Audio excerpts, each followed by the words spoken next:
I work with fabulous school social workers. I learn from them every day. They inspire me for what they do with their clients. My mentor has been Lisa Dolan, who is the lead school social worker, and she's never afraid to let me do my crazy ideas. I come to her and say, hey, how about if we try this? And she's always like, okay, let's try it, see what happens. So I try new ideas to see if they work. The one that I always think of is dressing days. It's an event where we put out donated clothes and people come and get as many clothes as they want. When we started that about 5 years ago, we put clothes in the back of a trailer and drove to the different hotels and let the families that were living in the hotels come and get the clothes out of the back of the trailer. And I finally said, let's try something different. How about if we do it at a school where everybody could come? And it has stuck. So I always say, I always kind of throw things at the wall, and if it sticks, great, we'll keep doing it. If it doesn't work, we'll try something new. I don't really see myself as a leader. I help inspire the families I work with, but I really don't see myself as a leader. I see it more as thinking outside the box. I come up with different ideas that people in my school and working with our homeless population that some people may not think are conventional, but it works to better improve our students' lives. I had started my master's degree about 10 years after I've got my BSW. I had 2 children, and then I got pregnant and I was going to have twins. And I had every reason to quit, and I did not quit. It took me 6 years to finish my master's degree. It was not fun going to school when you're pregnant with twins at 8 months and you're sitting in a desk, but it worked. I finished. So keep going to school. Do not stop. Go get your master's degree, go to every seminar, every conference you can. Never stop learning, because our profession is ever changing and you have to stay fresh. But the biggest advice is get your master's degree. That sets you apart. I just recently found out that I had met the requirements for my LCSW exam, so that will be the next thing I complete, but we'll see if that comes out, because usually my stuff is on the back burner compared to my clients and my kids. I had a student that I worked with. I began working with him in the 8th grade.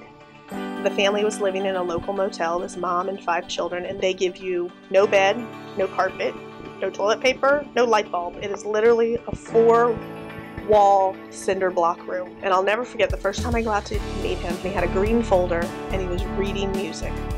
He's a phenomenal cello player. His cello was destroyed when he was in the 8th grade in a domestic violence situation. So he had always used the school's cello. We have a student fund that we get 100% donated money. And so last year we bought him a cello to take to school. He graduated with honors. He has a scholarship to West Virginia University, where he is now playing the cello. He was awarded a scholarship from the National Association for Education of Homeless Children and Youth. He overcame living in a terrible motel. He's been doubled up. He's been in foster care. He's come out of foster care, gone back to a doubled up situation, and he graduated with honors as a phenomenal cello player.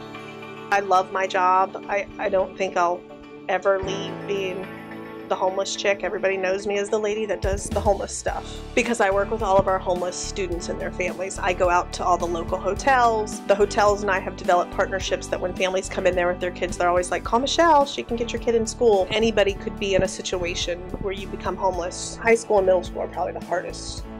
And that's just where they are developmentally too, unfortunately. And one student I worked with, she was going to go to homecoming, and the date had to pick her up at the hotel. She was embarrassed as a high schooler going to homecoming and getting picked up at the hotel. I don't ever say your hotel room, I say your house. It's their house. So I think it's just a matter of perception, and I kind of say it could be anybody. One school does what's called a day of caring, different activities for a whole day. And they make laundry soap for us for Treasure House, and I come in and talk about people being poor and what they can do as a kid to help somebody if they're poor. And the biggest thing, don't treat them different. Food shortage is one of the areas that is near and dear to my heart. I always feel like we don't have enough food. I get really panic stricken during the breaks. If you don't feed the belly, you can't feed the brain. I was recently with a family. I had taken mom to take her son to the pediatrician. I asked mom if we could stop at McDonald's and I could get them an ice cream treat. Mom says sure. Well, she gets a sundae and she's eating her sundae very, very slow, very slow. And the son says, Mom, why are you eating your ice cream so slow? And she's like, I'm savoring it. I haven't had ice cream in 4 months. You don't know what I would do for a cheeseburger. She said, Michelle, I haven't had meat in 2 weeks because she doesn't have the money for meat. We've helped her with supplements of food from our local food bank, but there's no meat in there. It made me realize the only protein her kids are getting is when they come to school for free lunch and free breakfast. It really made me think about just that food shortage in terms of brain development for kids. If they don't have protein, mood stabilization, if you're not getting the proper nutrients and minerals in your body, what happens? One of those things I'm pretty passionate about is to make sure we're feeding our kids. Treasure House all started about 6 years ago when I started this position, and I would go out and do assessments on families living in hotels. And I'd get done with the assessment and I'd be like, oh, okay, I'll be back in 2 weeks. Good luck. I have nothing to help you with. Because I didn't have anything. Like, there's nothing you could give them. And so I was talking to a friend of mine, and her church wanted to do something. And she said, well, what do you think would really help these families? And I said, a crock pot would. Because a crock pot, you can then cook a healthy meal for your family. Her church gathered all these crock pots. And from there, it kind of expanded to hygiene products and clothing and socks and underwear, food, a little bit of everything. We've had kids that wanted to go to prom, and we have prom dresses there. And so I've made arrangements to get over there, try on dresses in the back of Treasure House where there's nobody else.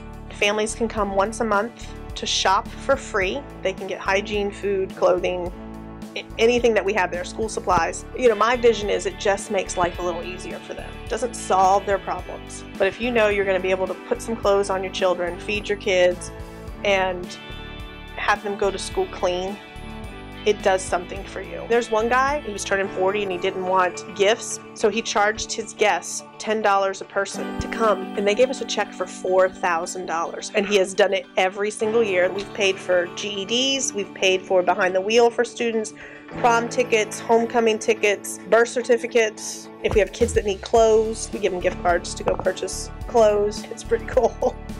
I thought I'd be, you know, maybe dabbling in social work a little bit here and there, you know, volunteering. I never ever thought, first of all, that I would be nominated by my district, but then to win the award for the entire state. It's incredible. It's not the same job every day.